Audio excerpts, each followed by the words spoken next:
Then item 21, AB 926, AB 926, thank you. the Earned Compliance Credit and Reinvestment. Mr. Chairman and members, Assembly Bill 926 creates an Earned Compliance Credit Report program that provides eligible parolees with the opportunity to reduce the length of their parole upon compliance with their parole conditions.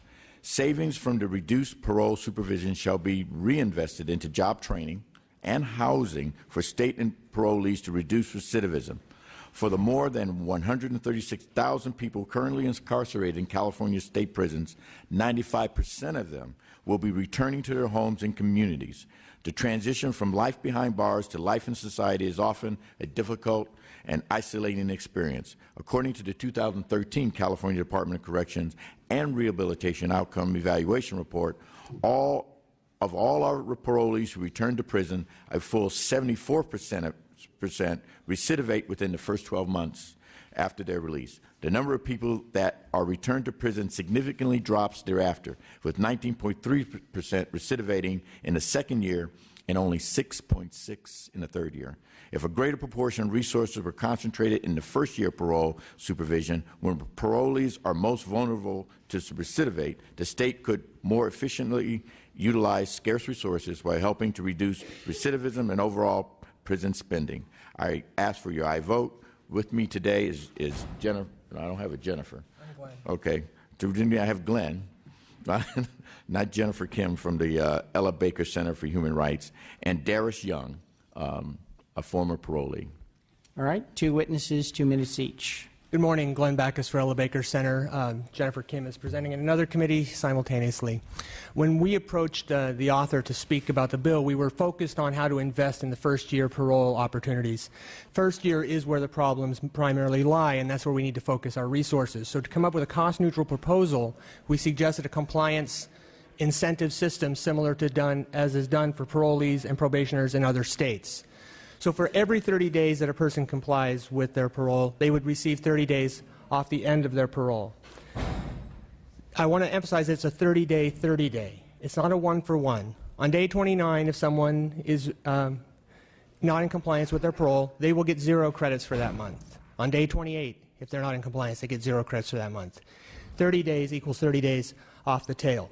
The savings from reducing the amount of population being supervised in the third year will be driven back into supervision, programming, particularly housing and job creation, job training in the first year to reduce recidivism, to reduce victimization, to reduce public safety problems, and invest in our communities and the success of our parolees. I will only add that it does not apply to those who are subject to lifetime parole, and that in the last decade, more than a dozen states have implemented similar programs to good effect, all reporting savings, and most of them saying that there has been no public perception problems, and all reporting that there's been no public safety problems coming from providing this incentive system. With that, I will pass it to the other witness, Darius Young. Hello, committee members. My name is Darius Young, and I'm a local organizer with the Ella Baker Center for Human Rights, and I'm also a formerly incarcerated individual, and I'm here this morning to speak in support of this very significant bill. Long parole terms, it does nothing to help people reenter society. In fact, it does more to hinder their reintegration into society successfully.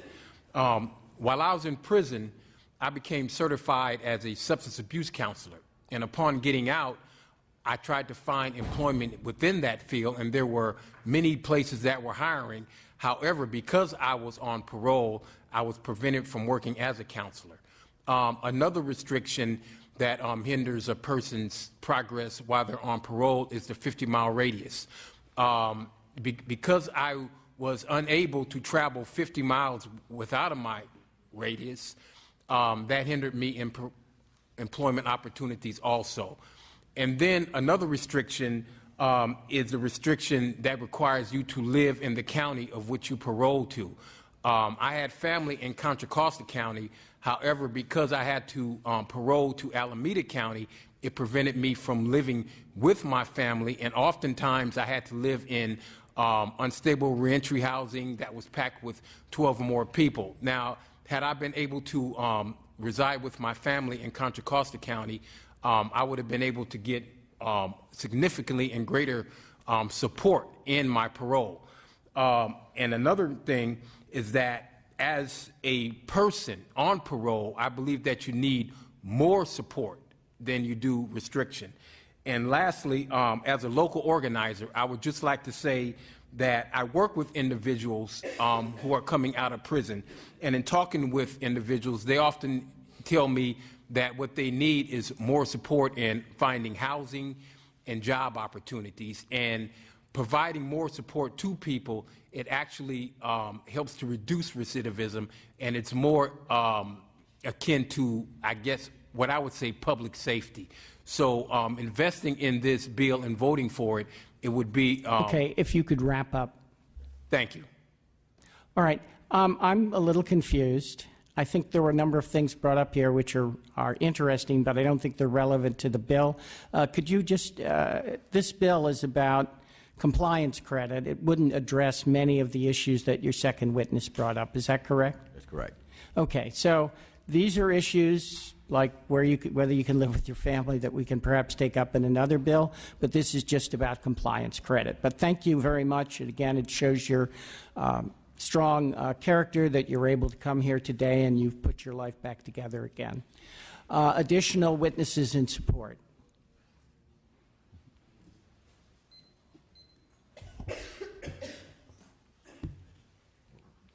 Micah Doctoroff, ACLU of California, in support of the bill. Raji Prasad, National Association of Social Workers, also in support. Erica Dela Cruz, Justice Now, and a Me Too on behalf of Curb Coalition in support. Rosa Akil with Pico, California, a proud sponsor in support of the bill. Bobby Walker on behalf of the California Public Defenders Association in strong support. Dennis Garcia on behalf of the California Attorneys for Criminal Justice in support. David Bouchot on behalf of Legal Services for Prisoners with Children in support. Salima Hankins on behalf of Dignity and Power Now in support. All right. That was witnesses in support. Are there any witnesses in opposition?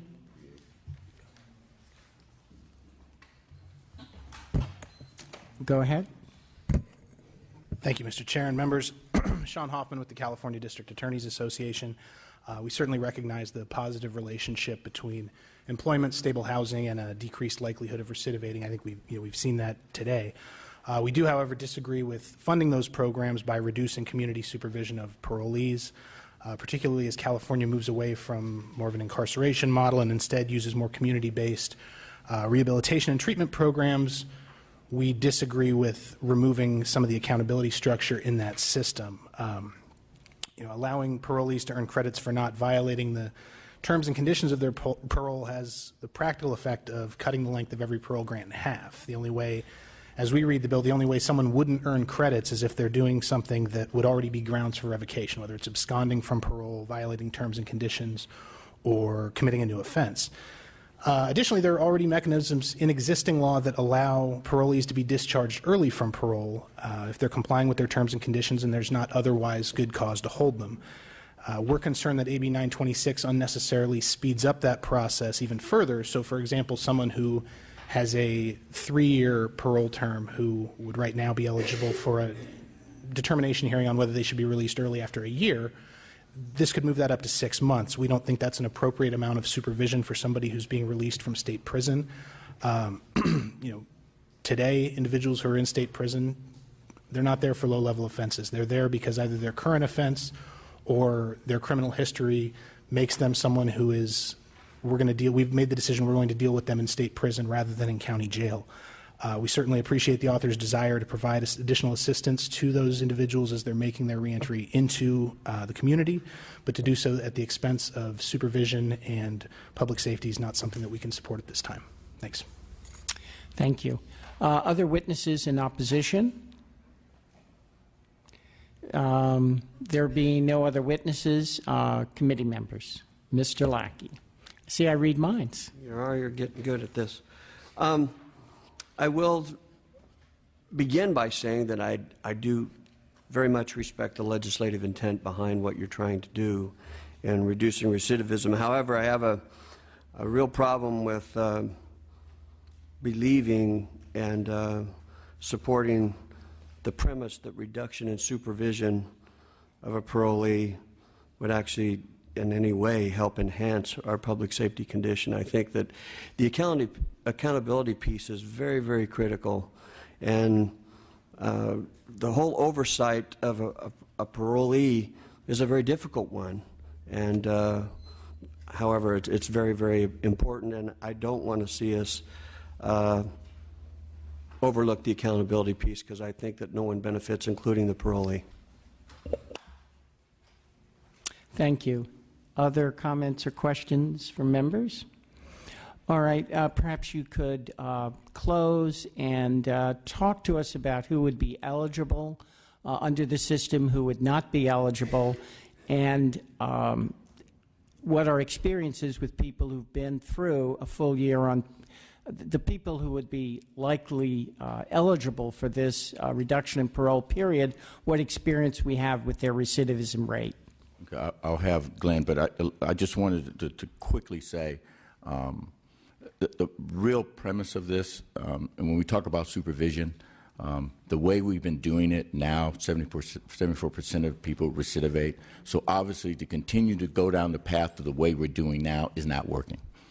And we need to provide funding. What really got me inspired to do this is to get funding to create a different pathway for people to reduce their amount of time in prison, but also gain some skills using the funding that I've been saying all along since I've been in the legislature, that we need to have people get out, reduce the time that they're in prison, and then use that money as savings to create a system where they can get drug rehabilitation, get education. And I think this methodology that we're using now will ultimately create a different methodology for supervision. It's not about just incarcerating and holding people in jail and then waiting until the time that they get out.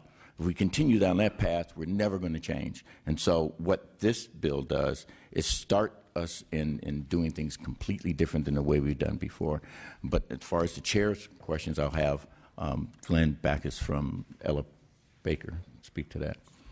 Thank you. I will attempt to address what I remember the questions as eligibility and what does the data say on recidivism for those in these kind of compliance programs? Yeah, for those who would be likely eligible, that is people who have gone through a long period, I forgot the exact period, without having an offense, as well as the nature of the crime for the people who would be eligible. Do we have data on how likely those people are to recidivate? Starting with the last again. one, the recidivism rate for offenders who are going to CDCR and the recidivism rate for people going to who have the offenses that are realigned, lesser offenses, is not different. The goal, and in terms of eligibility, those who have been subject to lifetime parole will not be eligible for this proposal. Inside the data, of course, is human stories, but in the data is that only 6% of those in their third year are revoked. So to spend resources, and it's somewhat resources on paper, because in fact most of those folks are not supervised to a great extent. They are banked, but they are not able to go to the next county to live with their family, and they're not able to go to the next county to look for work, because they're still officially on paper on parole.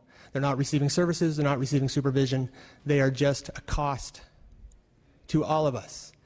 By driving the investment into housing and jobs, where the research is clear that job support, housing support, reentry support reduces recidivism, we can reduce the current number of 74% recidivation in the first year, bring that number down. People, many will be on parole longer because they won't be in state prison. They'll be under supervision because their parole officer writes up that they have been fully compliant, and at the point that he or she wants to suggest that their tail be reduced, it may. Many people will still be on parole for 3 years. Some will not, because they did everything they were supposed to, and we don't need to spend money keeping them on paper. Very good. That was an excellent answer to my question. Anything further from the author? No, I respectfully ask for your aye vote. All right. So I had some questions after hearing from the opposition. I believe they've been adequately answered by Mr. Backus. And I do believe our other witness talking about his problems of, because he was on parole, the things he could not do. And the fact that people in their third year, if they haven't had any problems, are not likely to be getting services. I think this is a very good argument for why we should go ahead with Mr. Jones-Sawyer's bill. It would, I think, reduce recidivism because people could get jobs, stay with their families, and in addition, save so it doesn't sound like we're going to save a lot of resources if these people are already not getting it, but just to take some, we have frankly inadequate numbers of people doing this supervision. To get a few people off the roll would, I think, be helpful. So I do enthusiastically support this bill and recommend an aye vote. And can we have a motion? I'm sorry. Mr. Santiago moves. Second by Ms. Gonzalez. Motion is due pass to appropriations. Madam Secretary, you may call the roll. Quirk? Aye. Quirk, aye. Melendez? Melendez, no. Gonzalez? Gonzalez, aye. Jones-Sawyer? Aye. Jones-Sawyer, aye. Lackey? Lackey, no. Lowe? Aye. Lowe, aye. Santiago? Santiago, aye. Bill's out by 2. It's out 5-2. Congratulations. Thank you. Member Gonzalez? We're almost to the end. We may make it in time for lunch.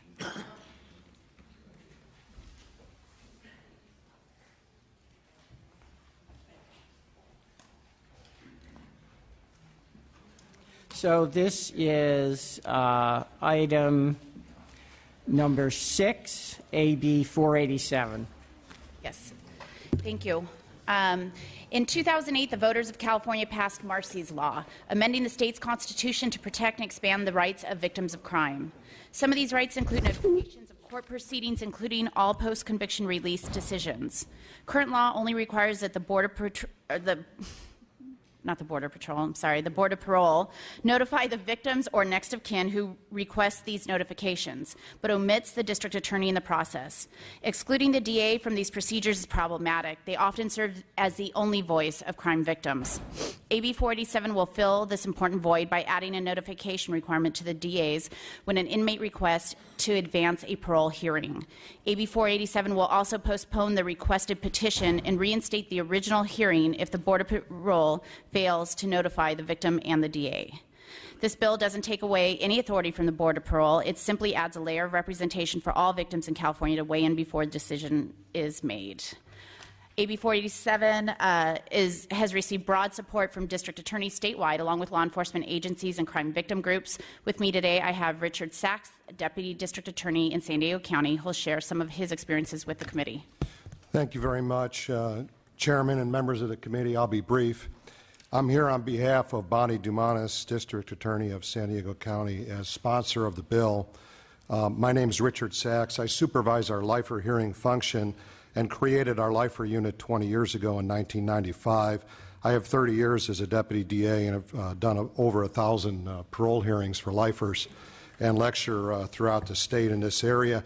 What this is about is, for whatever reason, when the board decides to advance a hearing either on their own or through the petition of the inmate, the DAs currently just don't get any notice. The prosecutors are circumvented in the advancement process, probably just because of some oversight when this was put into place originally. And what this does is provide just a safety net so the DAs, on a rather short fuse, about a 30-day timeline, have a chance to find out that the board's considering advancing a parole hearing to an earlier date, and a chance to weigh in and explain their position, and also to contact the victims who may be registered or unregistered and not know about it. Currently, what happens is the registered victims find out about it, but we don't, and we say, what advancement, when we get a phone call from them. So this fixes a rather grave issue. I'm open for any questions. Thank you. Oh, I'm sorry.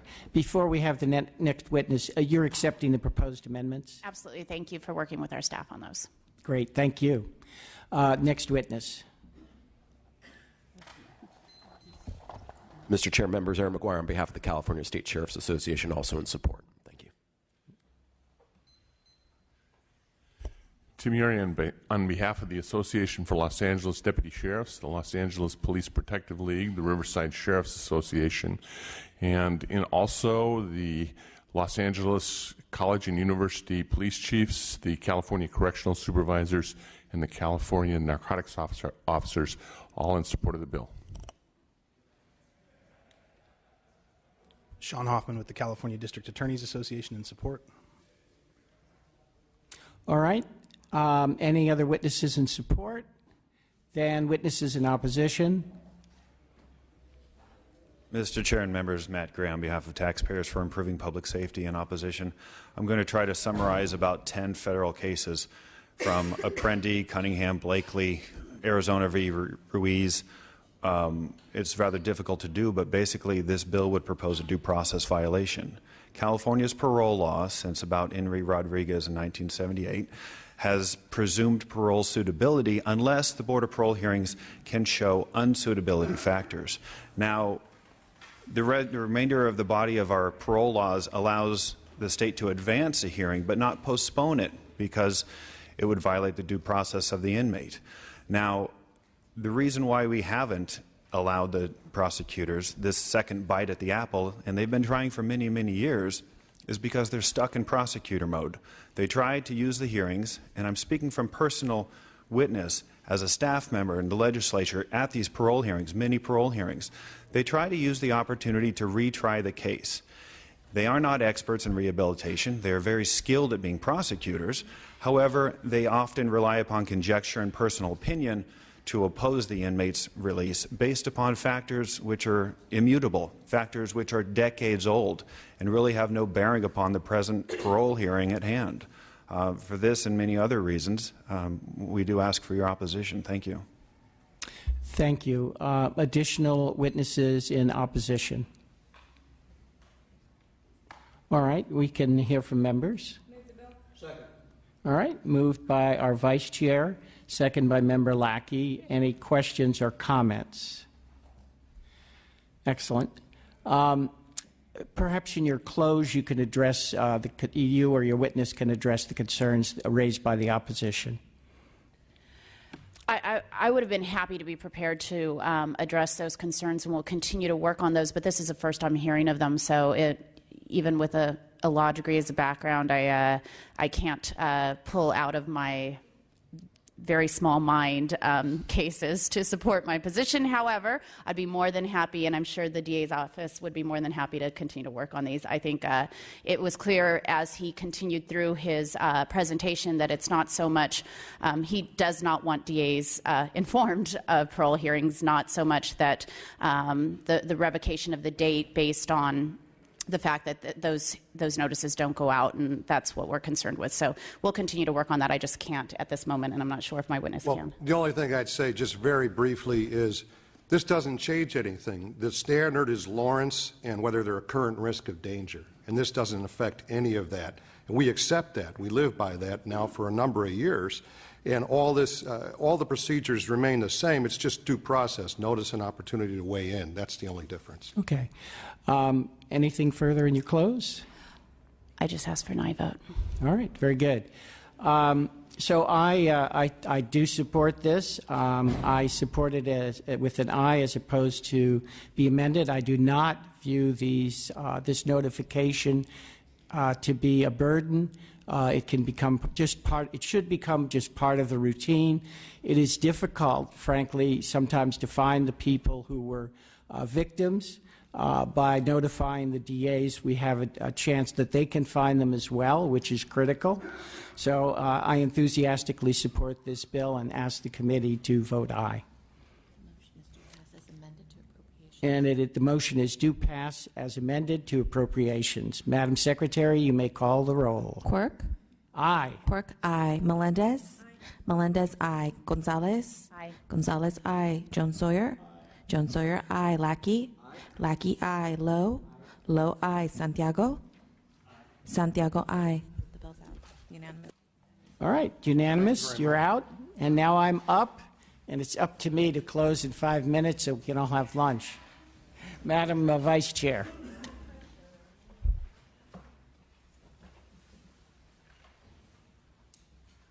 All right, as our chairman makes his way down to the witness table, we are hearing items 17, AB 730, controlled substances transport.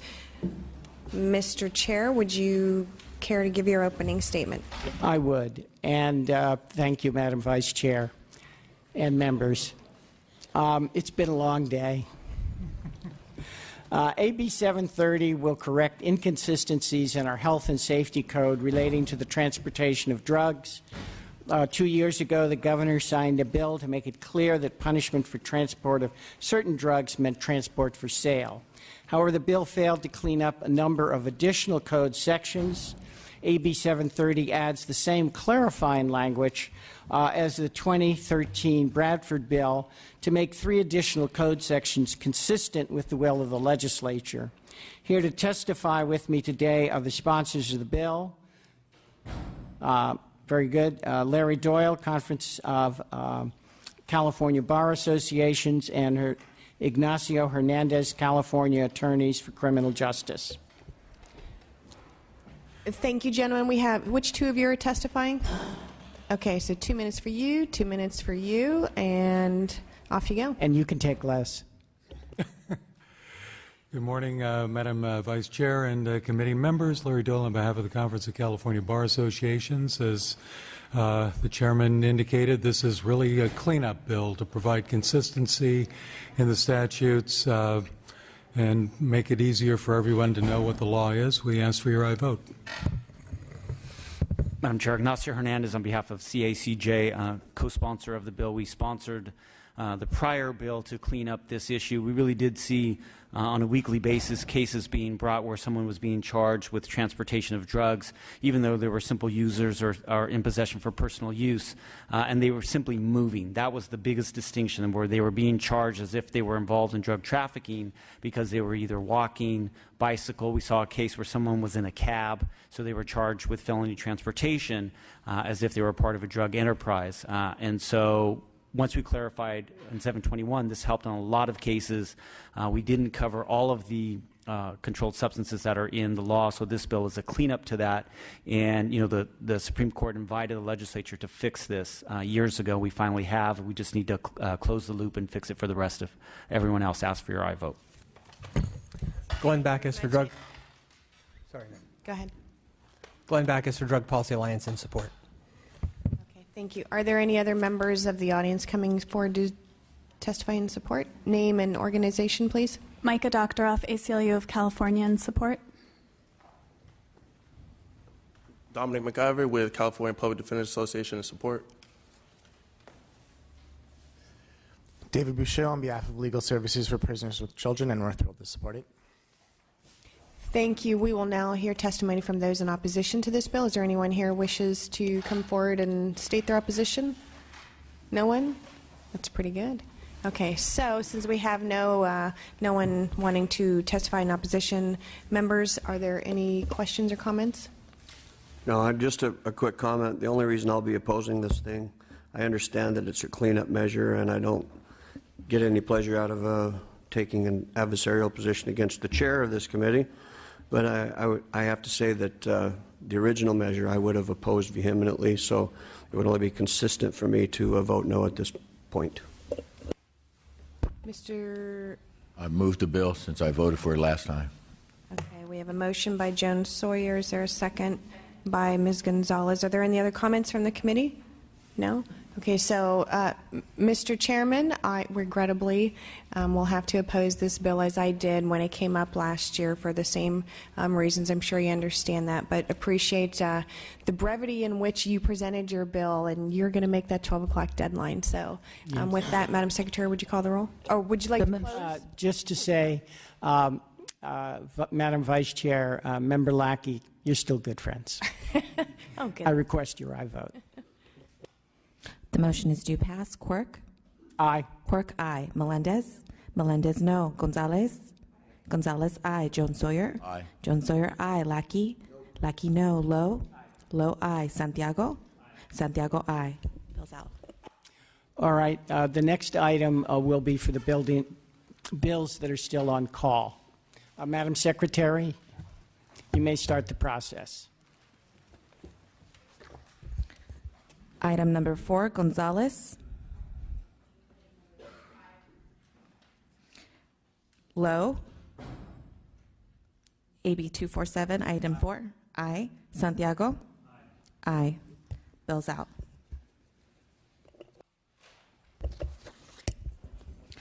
Item number 5. AB 441, Wilk. Lowe.